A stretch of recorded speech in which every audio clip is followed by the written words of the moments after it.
All right, I think now I'm just going to dive in and start doing orders. I'm going to start replicating some previous orders from QuickBooks or from our previous software, BizWiz. Bear with me here.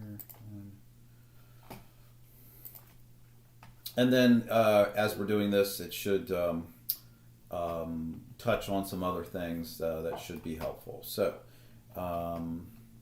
let's start off. So you're going to be working in sales most often in orders. It has a quotes function that works. Unfortunately, it's different than orders. It's kind of funky, and so right now we're not using it. We hope it's going to be different with the new release. We are experimenting a little bit with using quotes for MOP. But anyhow, you're going to stay in the orders part of the sales module. So we went through this before, your stored finds, your hardwired finds here. And then, so what we want to do is just add a new order. So when you do that, the very first thing that comes up is to select the order type. Now I have talked about this much before because it's a quick selection. It's pretty, basic to make the decision. But I just want to just kind of touch on how important it is, or why why order type is such a big deal and the role it plays. So the way the system knows how to treat certain orders, certain products within certain orders, who gets it, whose schedule does it show up on, how it's handled in accounting and all that stuff is based on order type. So we have programmed in there, hey, if it's an apparel order type and it's a blank product, these are the behaviors that you're going to need to do with it. So just understand that order type is a big deal, although it's easy peasy and pretty straightforward. So the first thing you'll do, and so the main ones you're going to be dealing with is apparel, promotional products, and awards. There is a combo here, so occasionally if you have somebody that's doing a combination and it doesn't make sense from our point of view or the customer's point of view to do two different invoices or orders, then you need to use combo. And that's just know that you need to do that, because some of the stored finds, for instance, when Mark goes to order, at first he just wants to order apparel, and so the finds are programmed to only look at the order type for apparel and then certain types of orders. So same thing for awards. It just makes things a lot more efficient in the back. But the problem is if you put apparel on an awards order, the apparel's not going to show up on anybody's stored finds that are based on order type. That's one of the many reasons why it's important. But that's what combo is for. So it's very important if you've got apparel, ASI, or awards, you need to select the combo, and that way it shows up on all the finds. Canceled orders is not something you can change to. I believe only I can change to that, and probably Angie. So and that's for auditing purposes. So if an order ever needs to be canceled, just Slack myself the order number and why, and I'll go in and make all that happen. So, all right, so that's done. I'm looking over here. I'm just looking on my other screen at some old orders. This is an awards order, so I'm just going to click awards. It goes up there. Good to go. Now it's wondering who the customer is, which is the next most important thing. I'm looking over here. I don't know if she's in here or not, but 50 plus the second half magazine. So notice here, this is like a quick find that you'll see throughout the system. This is a lot different than this find. This is the really detailed find I think I touched on before that we'll get into. But this is the quick find that you'll see throughout. So you could put something here and click this button, and it'll list everything that meets that criteria. So all customers have customer IDs, by the way. You don't need to know the ID, but if you use the same customer over and over again, for instance, what we do with MOP, and you could remember the number, it's a lot quicker just to put the number in there and go. But so these are what you can search on in this particular find, which in this case is select a customer. So if we knew, and also I'm going to say here, The company name is different than the contact name. It's very important that you always have a contact name in there. Now, what just came up is a dump, an upload from our BizWiz, our old software, and it wasn't built the same way. So a lot of times you won't have a contact in there. So the first time you go to use a customer in this new software, you need to load in a contact. And the reason is because when we do emails, automatic emails and such, it's looking for a contact, not the company email. So that's important. Another thing I'll show you here while we're on this screen, again, you'll see this screen and all the different modules. Couple things to note. Number one, if you put something in here, let's go into contact. If you just put Brian in there and search, it's going to show you all the reports that have Brian as a contact. This first one is somehow Brian. So it does have Brian as a contact. It just didn't show up here, but it's one of the ones loaded for ADG Metal. Something else I'm going to show you real quick. So when you're in this this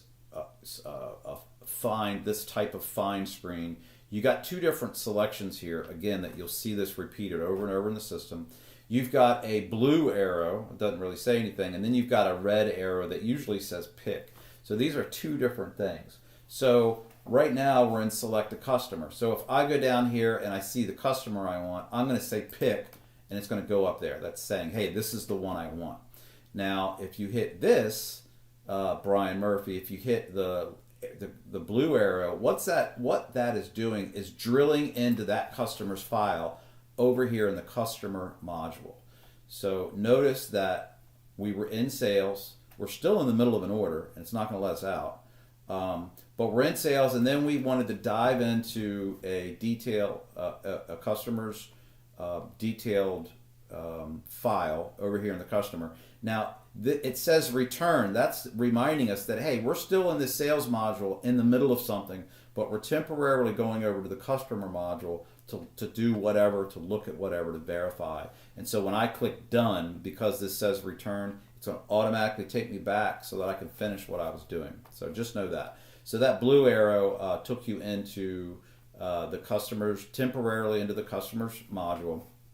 And so while we're here, let's just go through this real quick. You've got the main, this is the company name and the company email. Now, if it's just an individual, they don't have a company name. So this has to be filled in. So we'll put the individual's name here. But they also need to be a contact, and that's just the way it is. Again, when we do emails and stuff, it's going to look at the order, it's going to drill into the contact that's on the order and email to them, not this one. So let's see and it's easy to do. You could search if there was a bunch of contacts here. This looks familiar. This is a quick search bar. You can put in a name and say search. This clears out everything, so you can put in fresh search criteria. But if you need to add one here, you just click add, and it's just a real quick first name, last name. This, if you have it and know it, it's not a big deal. The most important is going to be the email. The second most important is going to be the phone number. So that is important to do. Try to keep this clean. So if you've got an empty line, just delete it. Down here is important on whether or not they're tax exempt. If they are, and it's like a nonprofit, we really need to get their tax exempt number and the expiration date. If it's a government agency, if it's a school, if it's the police, we're not going to get a tax exempt. They're exempt because they're a government agency, but make sure you have this clicked. Nothing else here we're currently using, so you don't need to do anything else here. By the way, if there were emails, if we had a history with this person in the software, you can go to a person's file and view all the activity. We're not doing marketing yet, but you can view all the communications, which is basically what activities are, with this customer for any order we've done in the system. Same thing with internal messages. If we've sent each other an internal message using this focal point, if you remember, it won't let me in there right now because we're in that order. If this was linked to any internal messaging, it would show us all that, which is really cool. Any special notes you can put in here. If you put a note here, let's see, I think if you put a note here, anytime you go into a sales order with this customer, this reminder will pop up, and that's kind of similar to our old BizWiz system, except it was just when you opened the order. So if there was an invoice reminder, if these people, we cut them off on credit, you could say cash, cash on when you order or whatever, and this would automatically pop up whenever anybody used this customer, which is cool. What else do you need to know here? That's really the basics. I mean, when you're adding an order, even if it's a brand new customer, you're going here and it's bing bang. You're just putting in a name. You can put an email there if you have it. The most important thing is the contact name, number, and email, and whether or not they're tax exempt. And that's good. Everything else is stuff you might get into down the road, but that's all you need for an order. But I wanted you to see what that looked like. So again, we're still in making that order. We're going to click done. It's going to come back here. And so let's just stick with this Brianna Murphy. So we've hit pick. Yep, that's the one I want. I'm just going to hit continue. By the way, I should go back. I'll do that on the next order if you need to create them from scratch. Okay, so now the order is basically created. 2701 is the order. From now on, this is a hard order, and if anything goes wrong and we don't need it anymore, I got to go through the process of putting it in a cancel, basically canceling it. And again, that's an audit, mandatory audit thing, because we don't need blank numbers. If you were to delete this, well, first of all, it's set to not let you. But if we were to delete it, we would have a missing number, and auditors obviously don't like that. So here we are. I picked Brianna, so it pulled this up. Now I need to pick the order contact. I'm just going to click that. If there's one loaded, it's there. Again, if I click that, it would take us back to that their file. If I click that, it's just selecting it for where I'm at. So that's it. The next thing is date the order's placed. That's automatically going to be today. That's filled in for you. The pickup date. The pickup date will default to a date. And basically we have it programmed to where if it's an awards order, then the system says, okay, I'm going to default the pickup date to 1 week away. That's how we typically work. So if it's anything other, then you obviously need to go in and change that date. And you can do it manually or by clicking the calendar. Event date will stay blank. This was a problem we had with the old system. Event date's very important, but only if there's an event date. So ask the customer if there is, and that goes in there, and that just lets us know, hey, if anything goes wrong, if anything gets delayed, if we're waiting on product and we see that we can't make that event date, then that's kind of an alarm to say, okay, let's call the customer, let's come up with a solution, maybe an alternative product or something, because it's a hard date. Let's see, what else? This is, if there is a PO, it would go there. None of this other stuff really matters. You could put, the next thing I'll say is whether it's on hold. Now, we just created a brand new order, and the system is set to start out with the order on hold. On hold, basically we use that to make sure that nobody else in the system, nobody in production and purchasing, receiving, does something with this order yet, right? Because it's not finalized for whatever reason.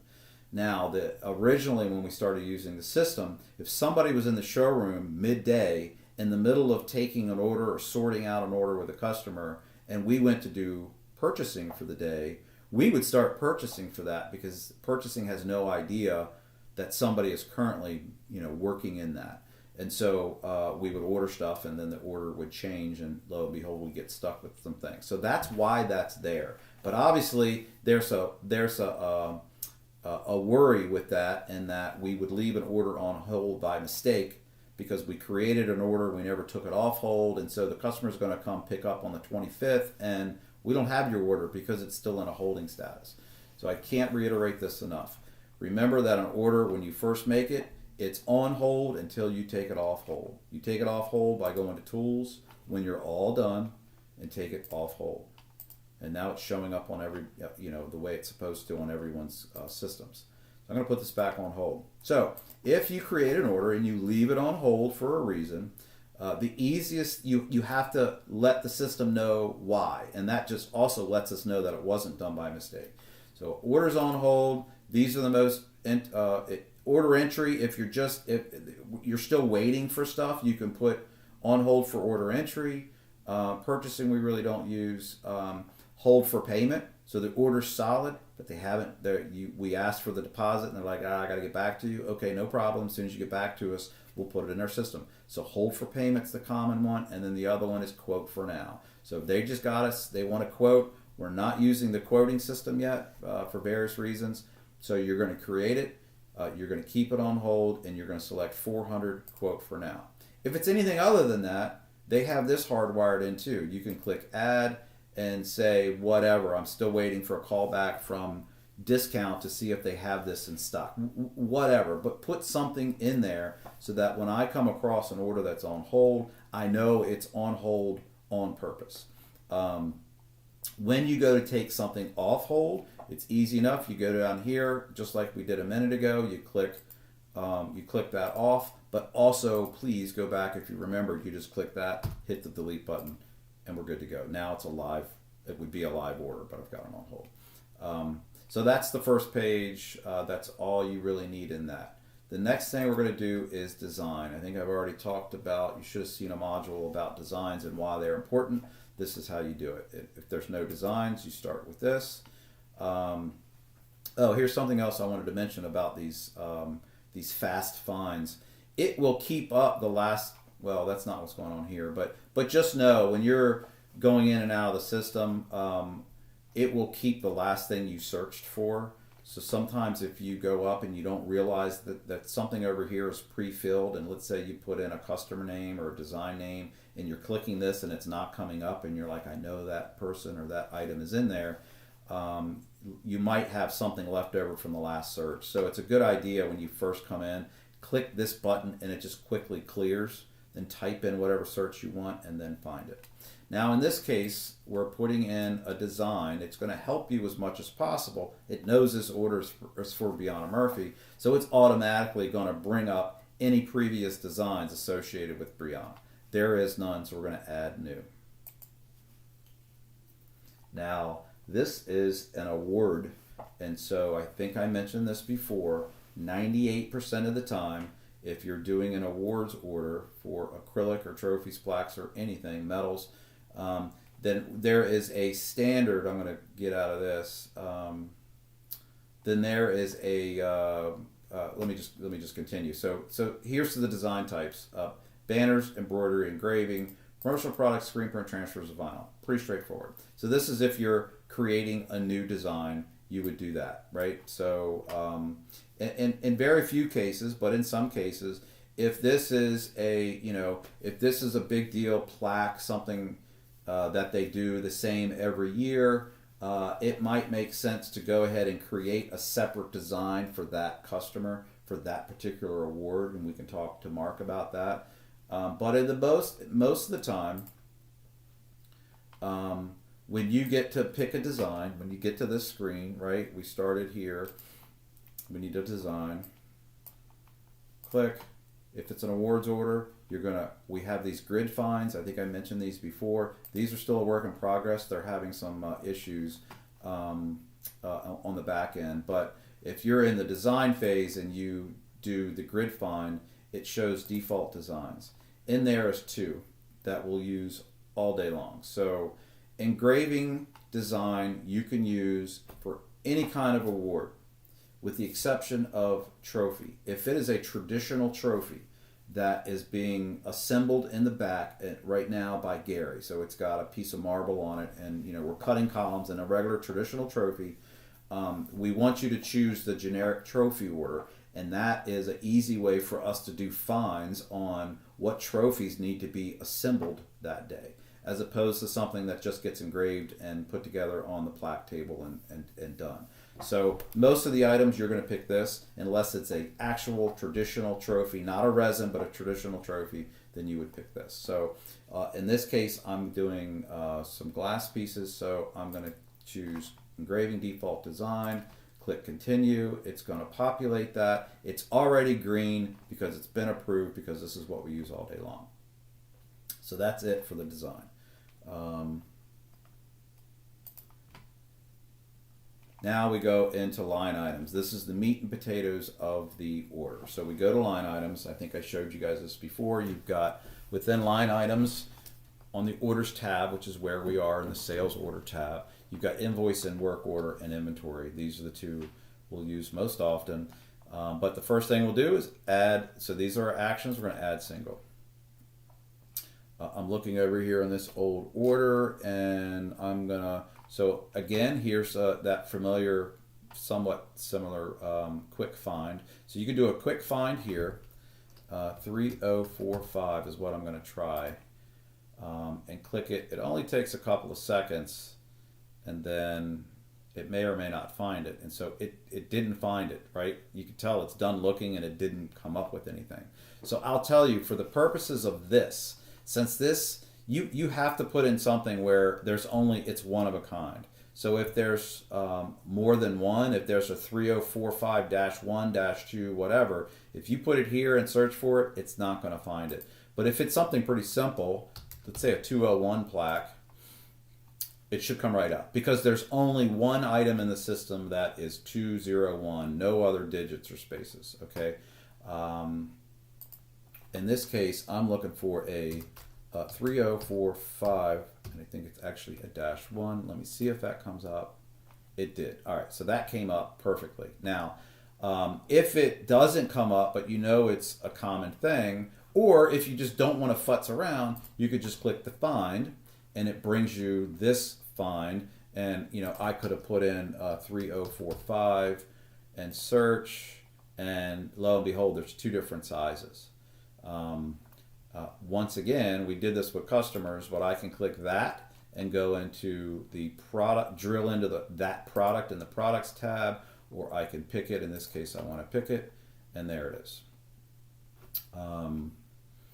So next thing is quantity. I'm going to put 9, and then we need the price. Always put the quantity in first. I'm going to go to the price calculator. I think I showed you guys this before. There's 3 types of pricing that we use. There's 4 that you could choose from, but we only use 3. And this is the most common for awards, which is the matrix pricing. So from 1 to 9, it's $52. From 10 and above, it's $49. So the other thing up here is you can tell it, hey, when you decide what the quantity is, do you want just the 9 that I put on this line item, or do you want to consider the quantity of every line item that I've put on this order so far? So know that that's a conscious decision you need to make. I'm going to just hit calculate now. It's on the 9, so it's going to say 9 down here. Whoop, that's 52. That's what I'm going to use. From here, you can put a discount, or if for whatever reason that's not the right price, it could be a lot of reasons, you can click the manual and just put a price in here. Okay, I'm going to switch this back. You can also do that from here. You cannot just grab this and change. If you want to change the price from what it's calculating, you turn that off and you put that in tab, and now it knows it's taking this price and not its calculated price. Okay, I'm going to turn this back on, and it's going to flip back to that 52. Down here, it should be automatic. You'll learn more about this in another module if you haven't already. So this is in here. I'll show you. I will say that if you want to know for sure if this pulled up from an actual product in our database and not just typed in here and used, if you go to product and hit view product, it'll take you to the database to show you that product. If it doesn't do anything when you click that, that means that it's not in the database, that it's only here for just this order, however you see it. If it's something that's not there and you need to create, you would click add as a product, and that'll be in a different module. All right, so that's in there. Let me add another one. This is going to be, let's try this, 2882-1.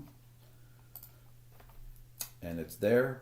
It's a beautiful thing. I need two of them. Two. I'm going to go in the price calculator. And keep it on just that and calculate now. Done. Good to go. What else do they have on here? Now this is a decent size order, but I'm going to cut it off with this next one. I'm going to click add single. And 2796-1. Okay. All right, now this did not come up. 2786-1, verify.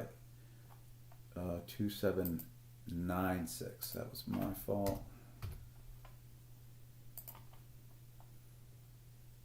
All right, so now it came up. We could tell that because this populated and this all came in. And that is 4 items. I'm going to click 4. Price calculator. That's good. Calculate now. Perfect. Done. Done. All right, so this is her 3 line items that this person is ordering. I'm going to go to work order, and I think I explained this before. So these are assemblies. So this is the part number that the customer sees. This is what's on our catalog online and in our showroom. But since we don't order it by that number, it's a different number that we order it from, be it from JDS or Crown Awards or whoever. If you click on the work order, this is kind of what we see. And so this shows the assembly, which was on here, and then it shows what that assembly is made up of, which is 1 or more components. So this is a very straightforward example, a 3045-1. We order that from Crown Awards as a GLPX8. So this is perfect. So that's good to go. The next thing we're going to do is tell it the engraving. So there's 2 places to do that. We're still going back and forth and where we're putting it. I think as of now, we're putting it in the invoice notes. Okay. So if you go to invoice notes, you can go here. Let me pull it up over here so I'm not making it up. I'm just duplicating this other order. All right, so you could just start typing here, or you can click this and get this button. Just so you know, you can put preset things to pick from, but I don't think we're going to do that. 9 recipients logo first. So I'm just going to copy and paste this from the old BizWiz order, and it's not copying. Oh, it's not copying because I am at home filming this. No, it did. Okay, cool. I just need to do it a different way. I'm at home recording this, and then I'm logging me in to actually look at the order I'm duplicating. So let me try that, and it worked. Okay, so I'm just going to throw the engraving like we normally would here. I can click next if I want, and it'll go to the next line item. I could get out of it and go next, whatever you want to do. The other one, copy, paste, didn't work, why not? Copy, paste, there we go. Oh, why it does that. Copy, paste. All right, so let's assume I've done that. And that disappeared. What the hell? Did I click cancel? Or is this jacking up? Let's find out.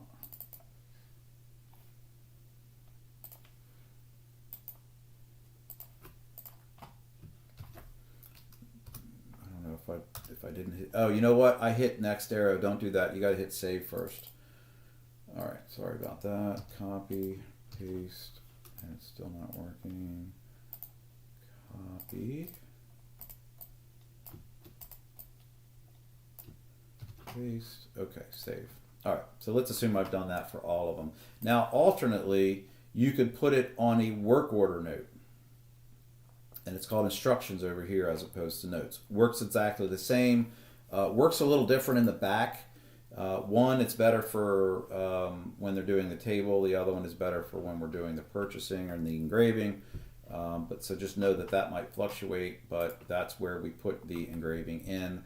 You could also put notes in here. If you've got a spreadsheet or something, you could put notes in here that says see attached. I'm going to jump ahead.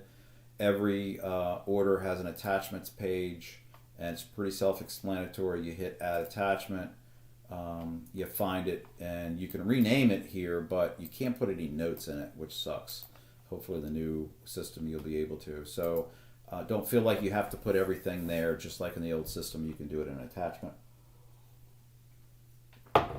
So that's it for that. Now don't forget you've got different views depending on the combination of these and these. So if I want to go back and look to verify pricing, or this is what the customer sees, this is what it looks like. If you remember, we put a manual price in for that first one, but then we switched it back over. You could switch it on the fly here if you wanted to. But so this is telling us what the prices are. If there's shipping, you could put it down here. You could either do the math, or I guess this is, what is this?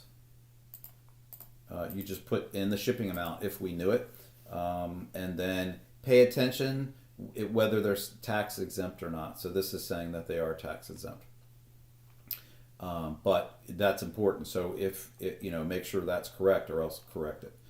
This is telling us the grand total on here. One thing I wanted to say about the notes, just so you know, one big difference on the invoice notes versus the work order instructions is that invoice notes, depending on the invoice form that we choose over here, invoice notes will show up on an invoice. The problem is it only shows so many lines of it.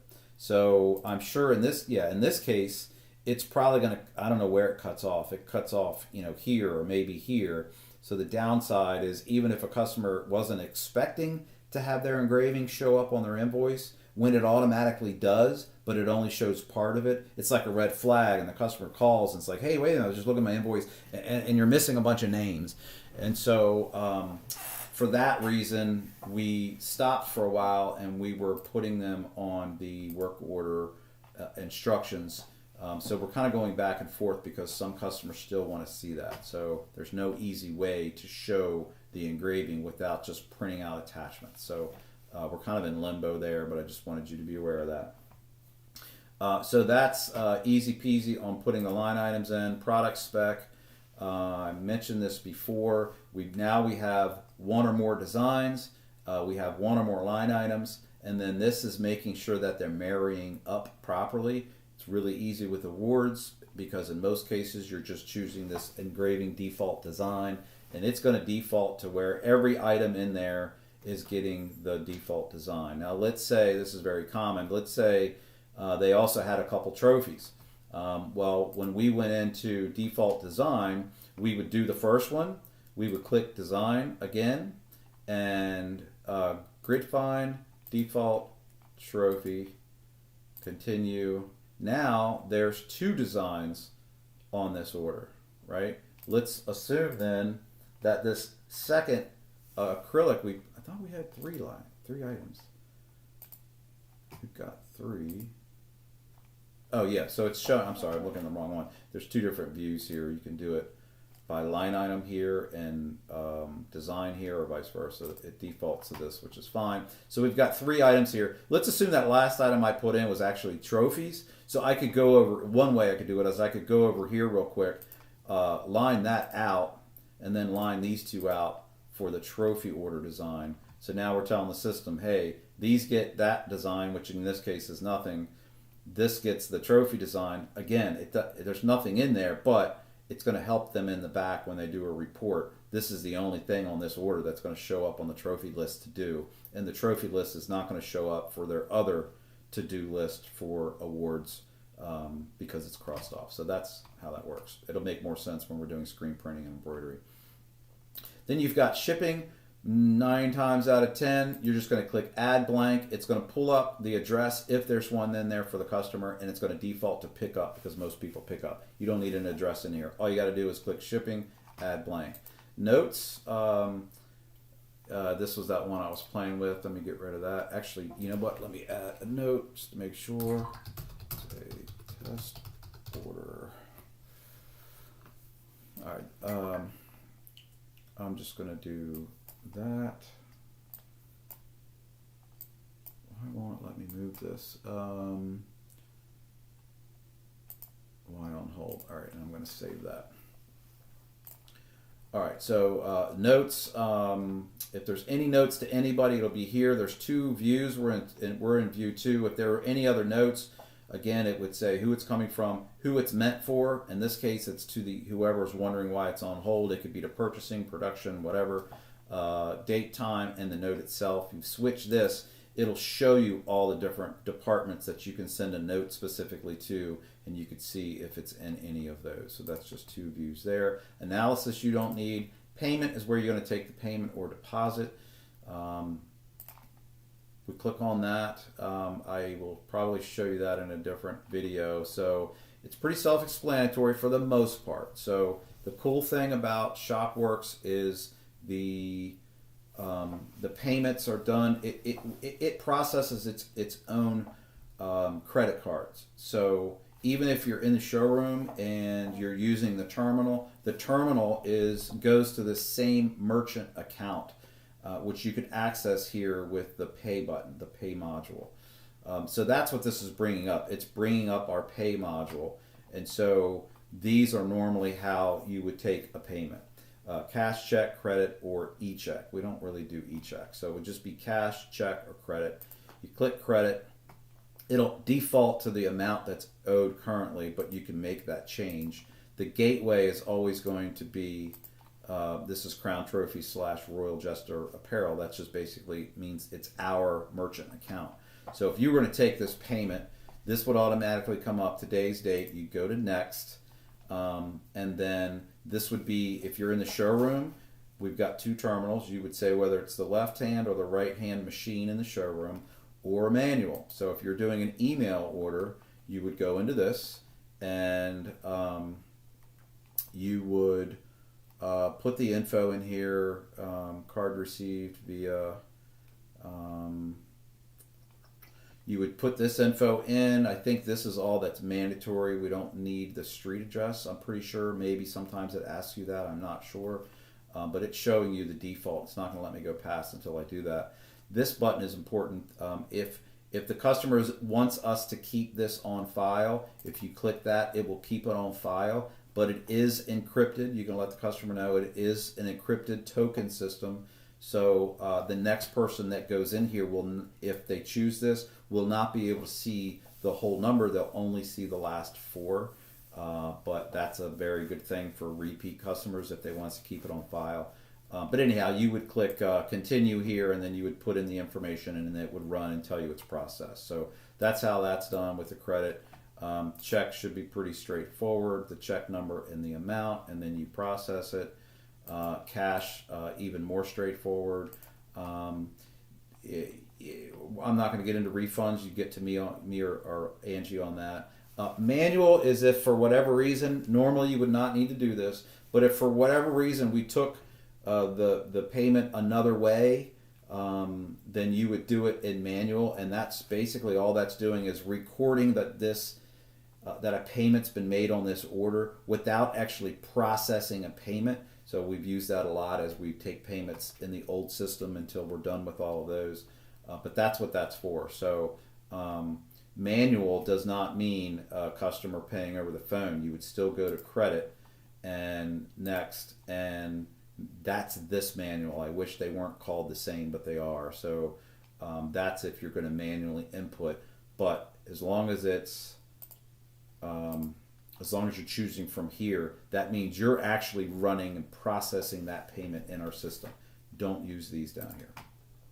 So that's strict. That's that. Attachments, easy peasy. Proof stuff, you don't really need to learn about right now, but just know that this is the system we're going to be using to send proofs to people, and it basically allows us to load it in here, send it off. The customer gets a link that they can click on, they can view. It makes them sign off to say yes or no, and it records when they did that and all that good stuff. And it will also send them 2 additional reminders if they haven't done so already. So that's why we like Proof Stuff. If you were to click here, if there was activity, if a customer called you and they're wondering what the status is, you can click here and it'll show you the status. If there's a proof that was sent and we haven't heard from them, you could say, oh, we're still waiting on your approval. Or it'll say it's approved, and you can get with our production staff to find out where they're at with it. And then the last last tab here is print. In most cases, you would just go to invoice. We're not using that anymore. But the easiest way, if you just want to print, you could just go to invoice. It's the same here, invoice. You could just click that, and it's going to print to, it's going to bring up to print directly to wherever you're set up. If you want to email it, you send whatever you want to email over here. You can actually do the same with printing if you want, and then print all if you've got multiples. But you can send the invoice over here and then click the email utility to send that out. And actually, let me, you know what, this is getting long enough as it is. So technically this is done. I would go back, and the last thing you would do, make sure everything's good, go here and take it off hold. Bam. Now it's in the system, we're off and running. Let me take that back off.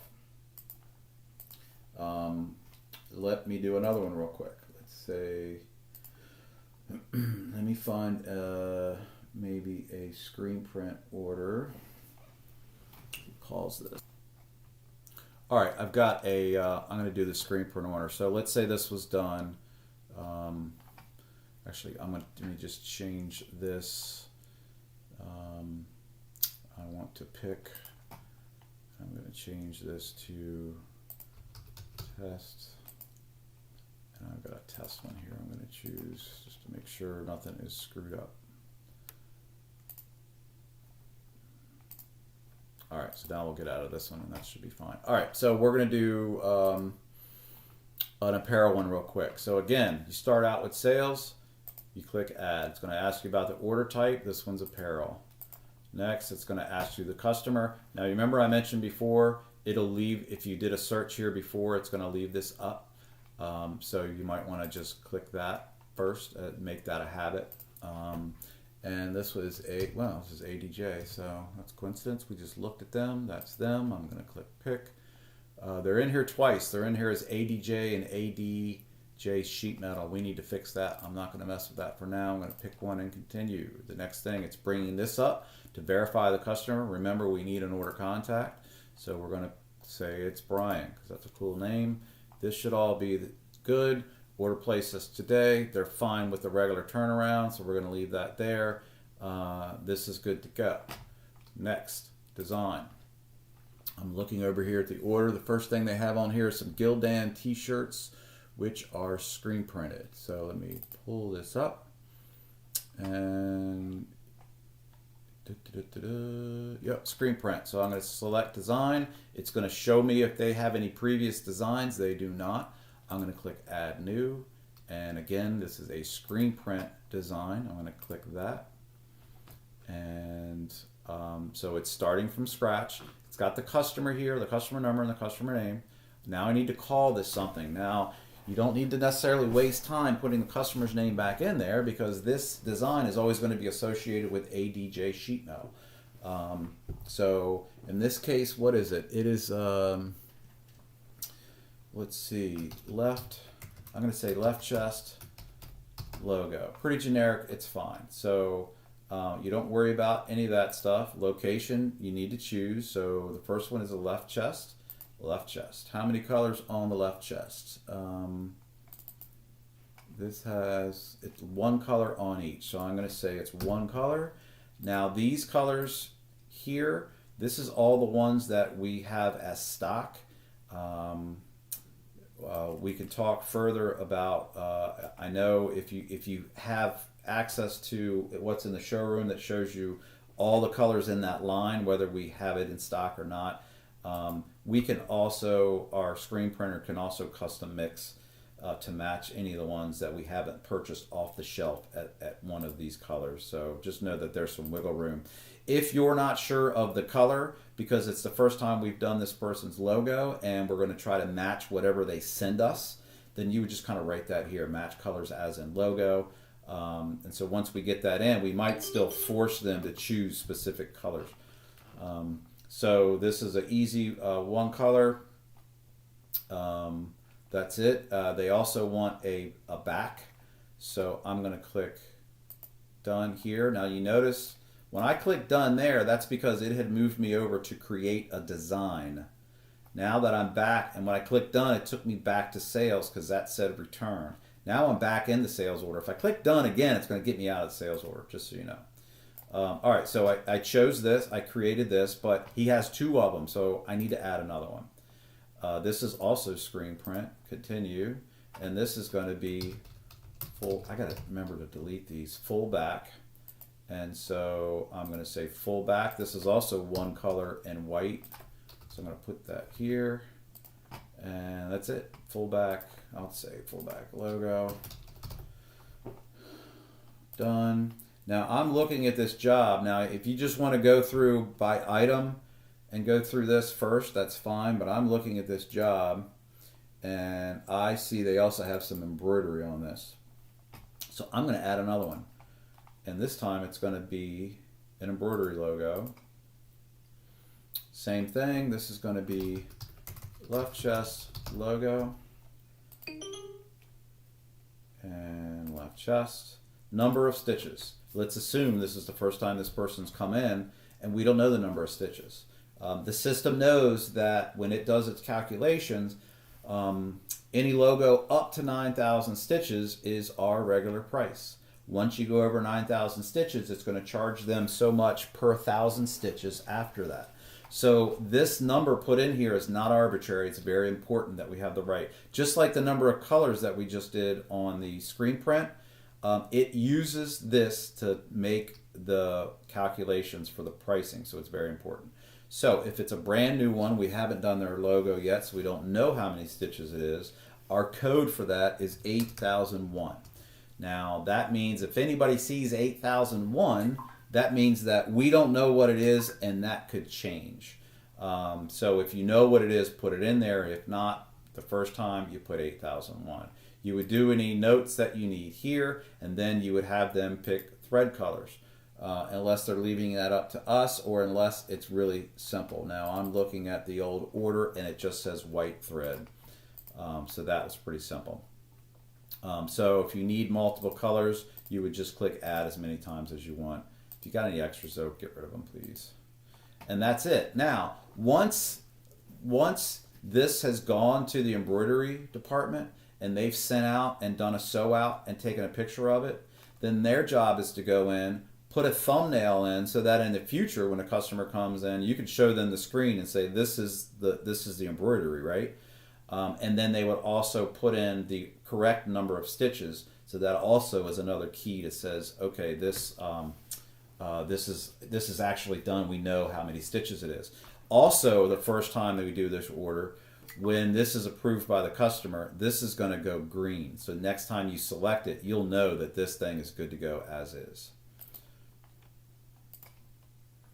Okay, so now we've got three different designs for this order. Click continue. This is what it looks like. Note that you could also add a whole nother location, but they're no longer wanting us to do that because the new system is going to be one design equals one location only. But anyhow, if you're looking at a design, make sure you look here it'll let you know if there's multiple or not. In this case, as it is, we can click through and see the details of each one. All right, so we've got the design in, line item. I'm going to stick with add single. Let me go back to this first line item over here. All right, so first line item, I'm going to add single, is a Gildan 2300. Let me try this first. And sure enough, it came up from Sanmar. let's see, they want for navy, deep navy, they want 2 small, 5 large, and then they want 5 large black. Okay, so remember that each line item is an inventory item. So if it's a different color, it needs its own line item because it has to be tracked and ordered separately. So when it comes to apparel, don't worry about color range. It's kind of not used anymore, but you do need a color in there. Now soon we're going to be automatically uploading our purchases through SanMar from this system as opposed to going on their website. So for that reason, this has to be really uptight. So we're going to start with the navy one. I'll show you what I'm talking about here. So a small is going to be, I need 2 of those, and I need 5 large. So what I want to say is you can type whatever you want in here. So if it's navy, you could just type navy, right? That's how we did it before. The problem is some of these people will say, some of these companies will call it deep navy or something a little off, and that'll make all the difference. It has to upload exactly how the vendor has it, or else it'll get rejected. So the way to know that is we're also integrated direct with SanMar and Alpha Broder and some others, honestly. But if you see this here, that means we're integrated. That means we're literally hooked up to them through their API. We can see live inventory. So this button here just means, hey, you want to use the information for the cost and the calculator and all that from what we have in the products database, or if you want to get it live from the vendor. So click this, the vendor one. You have to put you have to put a quantity in here first. Let me just show you. If you don't and you click that, you're going to get an error. All right. So look at this error, and hopefully it'll jog your memory. There was an error translating the line item, preview line item. It has to have any number in here to start with. So I'm going to go back to 2, and large was 5. All right. So now I'm going to click this, and it brings this up. That means it's truly linked. Now, instead of just typing in navy, I'm going to click this, and it's going to tell me every color it's available in and exactly how it's called. In this case, it's just navy, which is kind of funny because on the work order it says deep navy. So this way we know it's just navy. You can check inventory here if you want.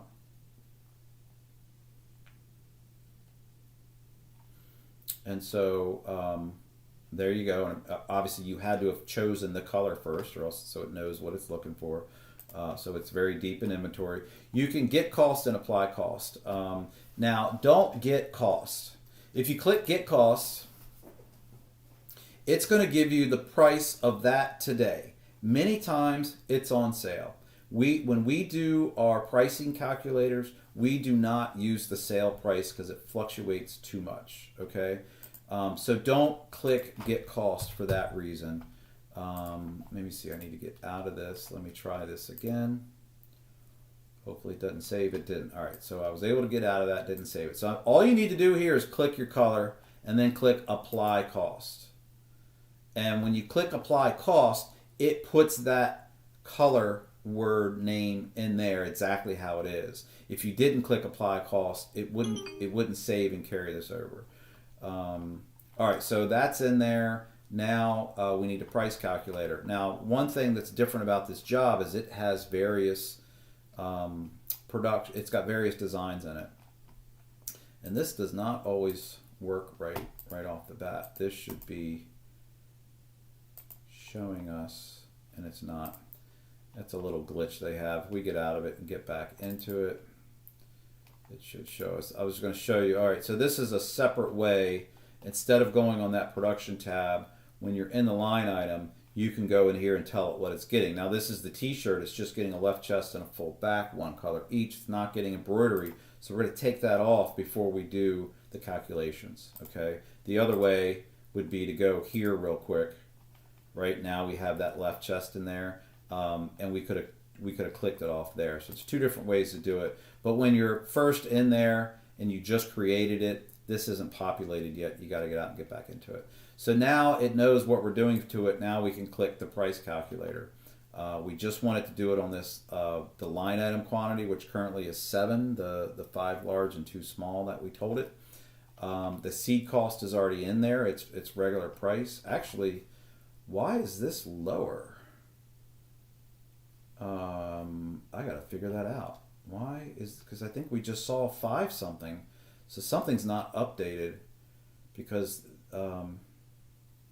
this should be the other cost. I'll look back into that. Anyhow, it'll have the seed cost in here. This should come automatically. So just so you know, with the calculators, the way we calculate our pricing is based on the cost of the item itself. And so if it is a t-shirt, for instance, we're going to mark that up more than we would an expensive jacket. So if it's a t-shirt that only costs us $2, we're not going to just double it and charge 4. We wouldn't make any money. So we charge like, 2.5, right? But if we're buying a jacket that costs us $60, we're not doing 2.5. That's greedy. So we might do 1.7. Not even double it. So for that reason, we have to have a calculator for each one of those ranges. So just know, you don't have to really understand this thoroughly, but just know that there's screen print calculators and embroidery calculators, and it's based off, the one that needs to be chosen is based off what this thing cost us. So we have this item is programmed in here that it costs us $4.58. So the saved embroidery calculator is the 4 to 6, and the same with the screen print. So you just need to know that, because you can go in and manually change this. If you have a reason to do it, then sure, go ahead and manually change what we're using. Sarah will change this a lot for MOP, right? Because they get they have a discount. So that's why she would change this on the fly. So this should automatically come up fine. Again, be conscious of where this is. Calculate now. It's going to say, I'm going to mark this up so much. I've got one color we're printing on the front left chest, and I got one color we're printing on the full back. And so that's how it came up with this 2302. I'm going to click done, and we're good to go. Perfect. Now the next one, I'm going to click add single. So they actually need a black one of those. So I'm going to put in 2300. It came up, beautiful. I need the color. I don't know if it's deep black or whatever, but before I do that, I have to have a quantity. I'm going to click this, and actually no, because I've got multiples in there, so I'm going to take that off. A lot of times you don't need to do that because it's only screen printing or embroidery, but this has multiples. So now it knows what it's getting. This is defaulted fine. This is what I want. Actually, in this case, I want to change this over because I want it to take the 12, because these are all the same item. It's just that they're getting a different color. Actually, I need to do this, vendor, this, black, apply costs.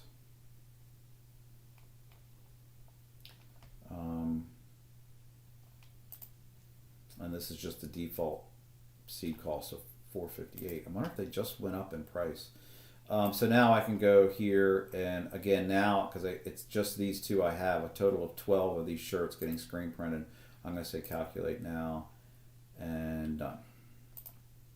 So those are good. The next item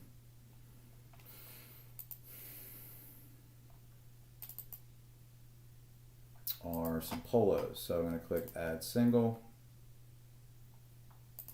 Let's see if this comes up from here. A lot of times it doesn't. KP55T. All right, it did not. It didn't come up, which is fine. A lot of times if there's a lot of variations and it can't pinpoint exactly what you're looking for, it's not going to show you any. And you got to click find. We'll clear this out. We'll put KP55T.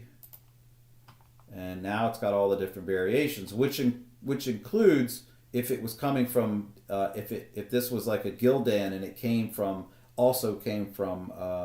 S&S and Alfred Broder, you're going to see all those different ones down there. It doesn't necessarily matter that much which one you choose. So if this exact KP55T was also down here as a KP55T from Alpha, it really doesn't matter, but we, in the end, because we could still tell it where we want to purchase it from, but it's still best to always choose Sanmar if that's an option. So make sure you do that. And that just made me think of something, and I'm trying to remember what it was about multiples. I can't remember. But anyhow, while we're here, this is a good time to explain.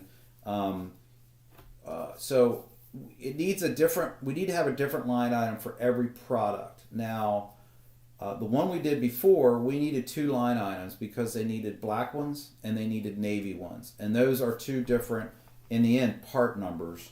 And a part number is not just this, it's this and then the color. And so it needs, but it's all the same color, but also all the same cost. Now, for most products, once you get above extra large, it costs us more. Same for extra small, it might cost us a little bit less. For tracking purposes, that has to be its own item number. So that's where things get a little more cumbersome that you can see here. So when we did the KP55T, it's giving us all these other variations. Now this is simplified because KP55 is made by Sanmar, so we don't have all the others. But you've got the regular old KP55T. In some cases, they will charge a little less for whites. In some cases, a little less for darks or lights, the regular lights rather than darks. It's not always the case, but just know that's why you will see this here. That's not that big of a deal. You could just choose any of the KP55Ts. In this case, as long as it's size small through extra large. So I need, in this case, they want 1 charcoal and 1 royal, both in 3XL. So I need to choose the 3X version. Since I happen to know it's charcoal and royal, I can do the dark. You don't need to be that concerned about that. But I don't want to choose that. I need to choose the pick, or else that would just put me in there. All right, so let's see. The charcoal, I need 1. Now, since we pulled up the 3X, when you use this item number, it's only for the 3X size. So when this came up, these are grayed out, and the only thing you can do is the other tab. So we're going to click other and say 1. We need to pick the color. We want to pick it properly, so we're going to click Vendor and invalid size. Why invalid size? I've got 1 here.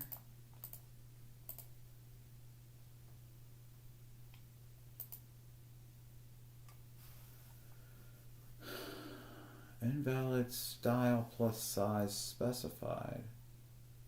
Why?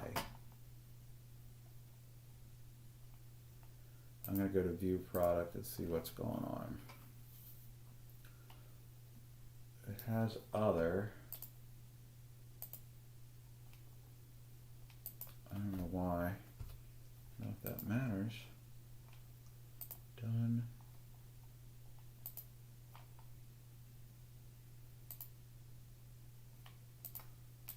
Let me get rid of that.